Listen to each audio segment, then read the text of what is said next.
Welcome to Education Influencers, the podcast spotlighting change makers shaping the future of learning. I am your host, Dr. Carla Sparks. Today, my special guest is Dr. Carla Foord, who is an assistant professor for the Educational Leadership and Master of Arts in Teaching alternative programs at National Louis University, Florida Regional Center. She earned both her Master of Education and Doctor of Education degrees in educational leadership from National Louis University, where she also earned an educational specialist degree in district-level educational leadership.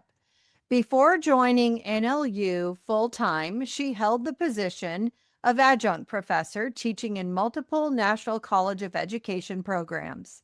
Dr. Foord's career is distinguished by her diverse roles, including teaching in public education, founding and managing a private childcare business, and serving as an administrator at both the elementary and high school levels.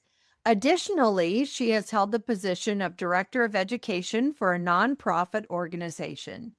In that role, she collaborated with the program, the local school district, and the Department of Juvenile Justice to support at-risk youth.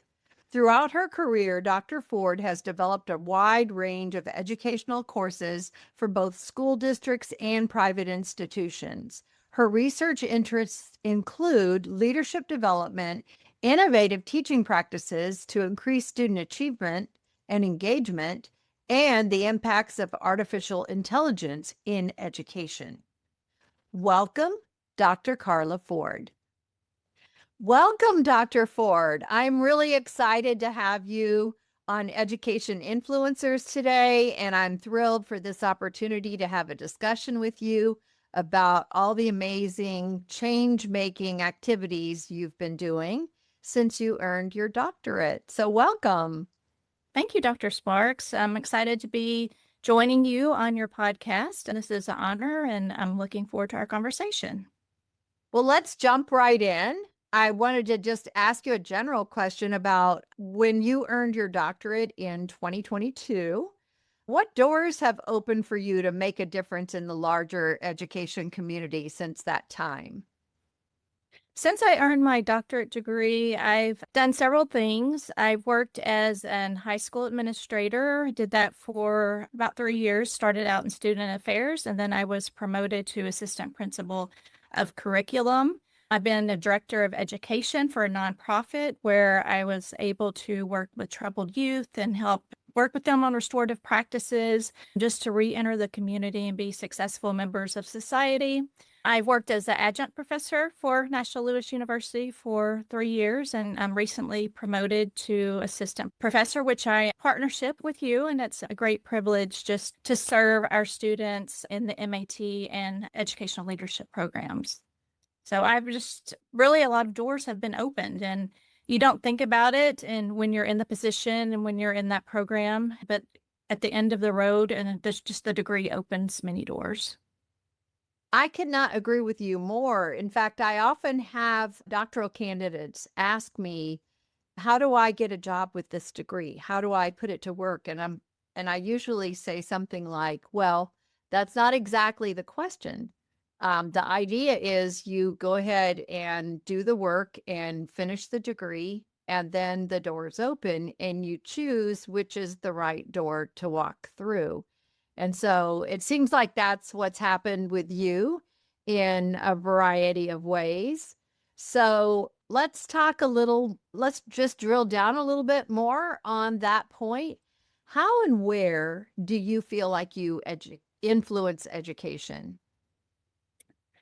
As far as influence education and my current position working with the MAT program, I'm able to work with new teachers, some teachers who are new to the field, some who are just trying to earn their master's degree and get their certification. They may have come from a different profession, but I feel like that I'm able to mentor them and just give them the tools that they need to apply to their everyday classroom. It's really amazing to see the growth that they make from the time they enter our program to the time they leave our program. It's just amazing. And they're actually implementing strategies from the classroom. They're bringing them to their schools And even some students are breaking out and becoming leaders at their schools. And one of our students recently, we just invited to be on our advisory board because she is just really making good choices. Her administration is noticing what she's doing. So I think that is something that this job does provide me with opportunities to reach out beyond my school, beyond school districts that I've worked with.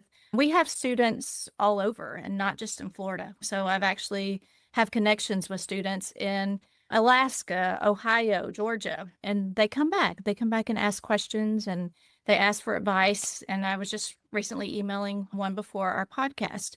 So just to know that you can make a difference and you have something to offer to them, it's just a really amazing feeling. And that's the main reason that I do what I do. I love that. And it is a real joy to have an opportunity to work with new teachers and to help them feel grounded and to help retain them in the profession, because we know that a Yes. lot of new teachers are discouraged and they leave before they have 5 years of experience. So I think the work that you're doing in the MAT is probably a really good prevention strategy for not allowing or not enabling students who are teachers, they really are candidates, to leave the profession before they really get a good, strong experience under their belt. So I want to follow up on that with a little bit more information about the MAT. What does that stand for, and who is it actually for? It's our Masters of Arts in Teaching, Education, Alternative degree, which we target teachers who are brand new to the profession and they may not have yet earned their teacher certification. So they come to us usually with a statement of eligibility, but they are working on those certification exams and they want to pass those and get their certification. And there's, of course, curriculum that they need also before they can get their official teaching certification. So we provide that for them. Our program also provides them with the reading endorsement. Once they leave our program, they will have that reading endorsement, which is such a key now for teachers, especially elementary teachers or anyone working with students who may need to require intensive interventions. We also provide ESOL instruction as well as instruction for SWD credit in exceptional student education. So we try to provide our teachers with just tools that they can take with them right away. And as educators, we have been there. Most of the professors have been in education and they can provide them with, experiences that we've gone through that we can use to teach them and help them get through their first years of teaching. Well, it sounds like a really amazing program. It is. What kind of feedback are you getting from the teachers who are the students in the program? I've gotten different feedback from them. I think overall they feel supported. I think that the work is a little challenging on some, especially the reading endorsement, but they like that and they feel like it prepares them for the real world classroom. They're actually creating lesson plans that they can use to help them with their teaching, and we're providing feedback on those lessons through videos that they submit, just constant feedback. So I think they feel like that we're help support them as their growth as an educator. And we have other professors as well that work with them on other strategies such as classroom management, just how to, organize your classroom, collaborate with your teams. So that's important as well, because I know teachers sometimes feel like they're on an island and they feel alone. And that's one important thing that they need to feel is that you have a team. So rely on that team, collaborate with them during PLC meetings whenever you get an opportunity, because they will strengthen your growth. And then one of the important things that I actually had a conversation with my class recently is that teachers, they do have a hard job, but they're leaders. When I was in the classroom and before I started my journey with Nashville Lewis University, I didn't think of myself as a leader. And when that first opportunity came, just to kind of have that first initial meeting, just to discuss leadership, to see if it's something I might be interested in, I didn't see myself as a leader. So there's been so much growth through this whole experience. But I wanted to share that with my MAT students, that they are leaders. They work hard every day. They are leading their students. They are modeling for their students. They're a model to their peers. So they need to think of themselves as that. And this position can influence so many people on such a positive level. And it's just a great opportunity to be able to share that with them. I could not agree with you more. I think that every teacher is a leader or can be a leader if they choose to be, right where they are in their classroom. They can, as you said, they're a leader for their students and also for their colleagues down the hall who are watching what they're doing, asking how they're doing it, and those sorts of things. So I think that's really a wonderful opportunity. And I'm so glad that you are having that opportunity to work with them so intensively. So, what would you say has been the most impactful change you have made in the realm of education during the last few years? It's really hard to narrow it down to just one, but I definitely think it has to do with just building systems, support students and teachers, and that collaboration piece. As an administrator recently at a high school, I just had an amazing staff, an amazing team, and we were able to bring the school grade from a B to an A. So that was really amazing feeling. And I don't give myself credit. I give the teachers because they worked hard. I give them credit for that. And I had an amazing partner just working through that process. So I think putting those systems in place, building those relationships is part of that. And as well as working with National Louis University. I mean, we just in the short time that I've been assistant professor, I feel like that we have really just formed partnerships with, you know, we've worked with charter schools. We worked with 240 tutoring just to try to provide opportunities for our students to help them, pass their certification exams. Been able to serve on advisory boards. I've been on the NLU advisory board for several years, but also recently just joining the Redefiners advisory board. So that's something that I'm looking forward to learning more about. But I just feel like those opportunities just reach such a greater audience, and then I will be able to have an impact on just others through those opportunities. Those are really amazing opportunities. And I'm not sure that everybody in the field of education recognizes the value of such opportunities. And I'm glad you brought that out. And for the people in our audience who are not educators, I think that's also great information to put out. So tell us a little bit about your work as a school leader and then your transition to full-time assistant professor. What differences do you see? What was it like? Go wherever you think is interesting to you in that regard. Yes, I recently, after earning my doctorate, I had the opportunity to be an high school administrator. So before that, I was in elementary school. So I've been provided different opportunities, but I wanted to just experience working in the high school level. I guess working as a director of education, most of my students were at that high school level, and I really enjoyed that. And I wanted to try to make a difference for students that are really they're getting ready to face the real world, and it's really a trying time. So as an administrator, I started out in student affairs where I was working really closely with the students, with students who may have trouble in school with discipline issues, trying to provide them with restorative practices, ways to get back into the classroom, supporting teachers as well, because I know teachers, they need that support when they feel like they, may be stressed out in the classroom. But I worked also with safety, working with creating the safety plans and drills and schedules. And then moving to that assistant principal of curriculum, where I focus more on state testing, creating those schedules for state testing, working closely with the counselors and the testing coordinator on just making sure that our students, had what they need for college and for graduation. It was such a critical role and so important. Working as a high school administrator or really any level administrator, you're busy and you're committed full time to that position. And it really is busy, but the impact of what you do on your students and your teachers, your staff, all stakeholders is so important. And it's just powerful. It feels like you're working in a family.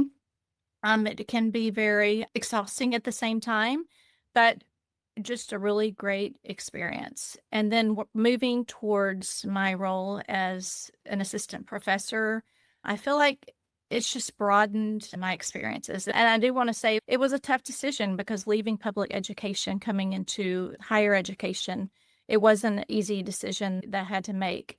But I feel like in this position as assistant professor that I can reach out more and have a greater impact even globally when we think about the things that we can do, have opportunities to publish, opportunities to speak on this podcast, opportunities just to work with, teachers and school leaders all over. And so I'm looking forward to some of that. And I want to have an impact on a larger scale. So I really have enjoyed working with our team. I think just even in Florida, we have a great team that I've been able to reach out to our colleagues in Chicago, recently serving on the technology committee. I'm learning so much about AI. I love that as well. But it just has given me so many opportunities and just starting, but I'm looking forward to where this journey is going to lead me. I have so many questions about what you just said. I think we're going to have a follow-up episode. I would really love to hear your thoughts on AI and, when you've accomplished some of those thought leadership activities that you're working on. I'm really curious about all of that, and I'm resisting going down a rabbit hole right now because I really want to stay with the contributions that you're currently involved in. So I know you mentioned to me at some point that you had attended a Cambridge conference and you had been working with a PLC on leadership. And you mentioned a few minutes ago something briefly about state testing practices and ships and so on. So tell us a little bit more about some of those current things that you're working on. Well, as a high school administrator, I did have the opportunity to represent our high school with Cambridge and work with the testing coordinator and the school counselors on, putting some of those practices into place. State testing is so important, just making sure that all the students are tested on time, just kind of tracking that. It's just really a process, and you can't do it alone. You have to have everyone on board to help get that done.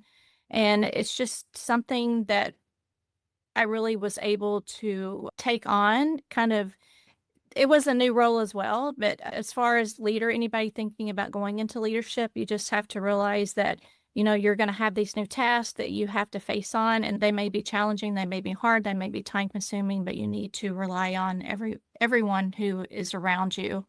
Other opportunities that I have worked on. Did you mention the 240? Which one?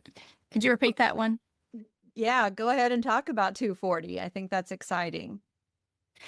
So recently we formed a partnership with 240. We went to a conference. It was a Fact Day conference. And that is something that we recently joined, actually. And we were able to meet with the leaders of 240 to bring that opportunity to our students. So it's an online tutoring program where they can access it for half the price and help them prepare them for the state testing.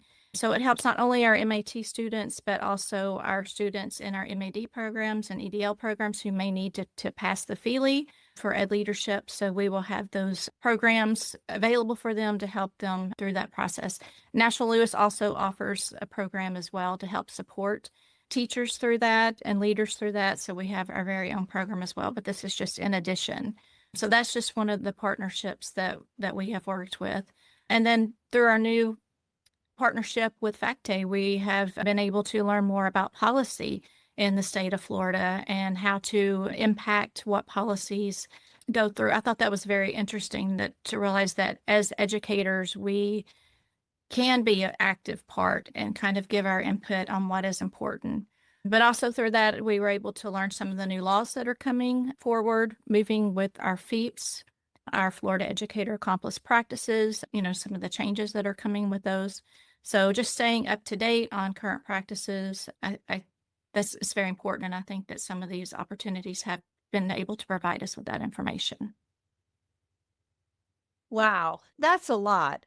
And again, I have way too many questions in my mind about what you were saying. But I think one piece that I really want to pull out of that discussion that you just had was about educators influencing policy around education. And I think that a lot of educators feel no power when it comes to policy. I worked in the public school system for more than 30 years, and I heard many people talk and had my own feelings as well about how things have been done to educators, right? So a rule comes down from the state capitol or from the state Department of Education, no matter what state you're in, and then you have to do that thing. And it can cause that feeling of powerlessness. Yes. And so you said that through working with Fact Day, if I heard you correctly, you felt and realized a connection to influencing policy. So Yes. can you explain a little bit about that? Because I think that many teachers in our podcast audience are really interested in how they can do that. Yeah, and I think starting with joining any professional organizations that focus on policy and just building up that community of like minds and being able to present something to policymakers. And as far as individuals, something that we did learn through FACTE was that, you don't go and represent as your school, but you can represent as an individual. So you can make a difference. And the key points that we learned was just to have all of your information available. What policy changes do you recommend? So that's important too. Like you need to know what changes you want made. And presenting those to legislators is important, and you can do that. And I think the bigger audience you have, the bigger voice. And so I think making connections with local organizations or local organizations at your school, just like we did with FACTE, really can make a difference. And just to be clear, FACTE is an acronym for Florida Association of Colleges of Teacher Education. And so that's a statewide organization with more than 100 schools and districts, schools meaning colleges and universities, and school districts who are involved in that work. Not all the work is related to policy, but that's a significant part of it. And I was in a meeting recently where there was a discussion with a state legislator who is currently writing education policy, and he was listening to our opinion. And so it really underscored the point that you're making right now, that there is an opportunity. And so classroom teachers can be involved in policy influence as well as school administrators.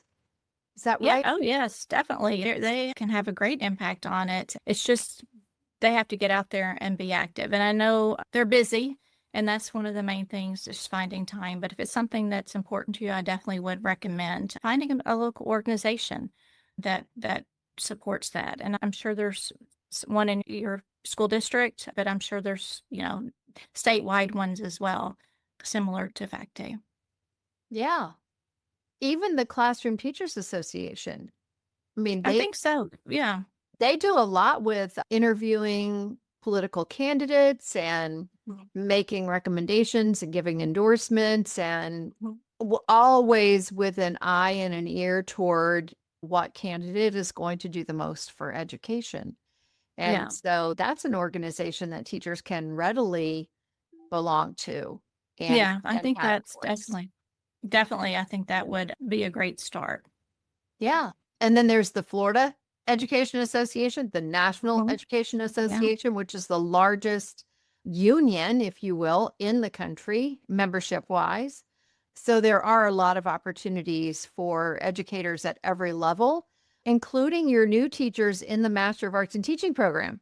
Yes.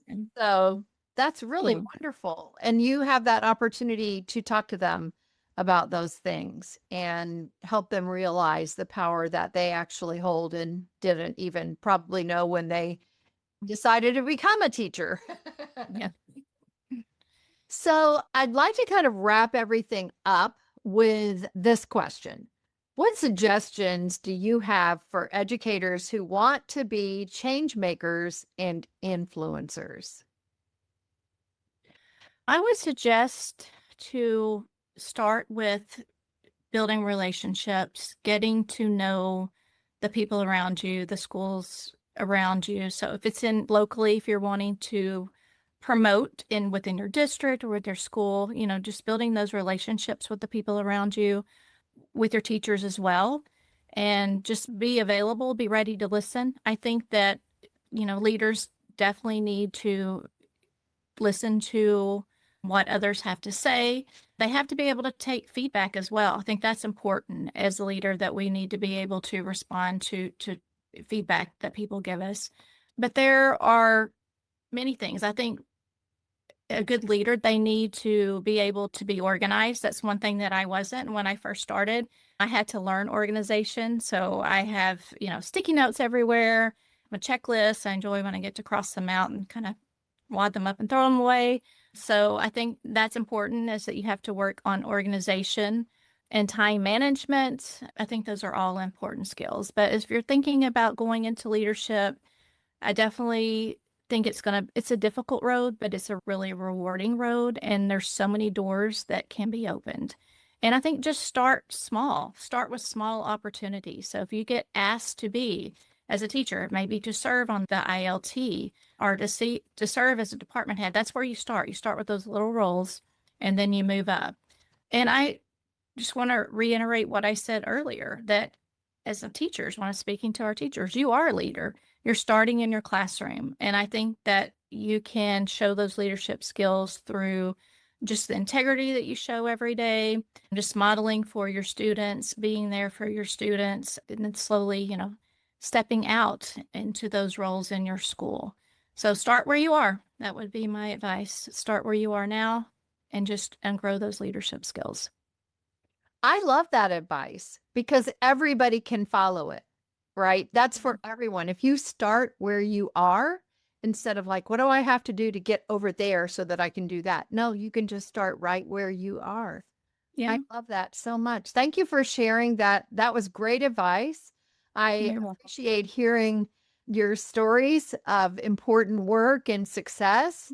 Congratulations on all those roles that you have held and succeeded Thank you. in implementing.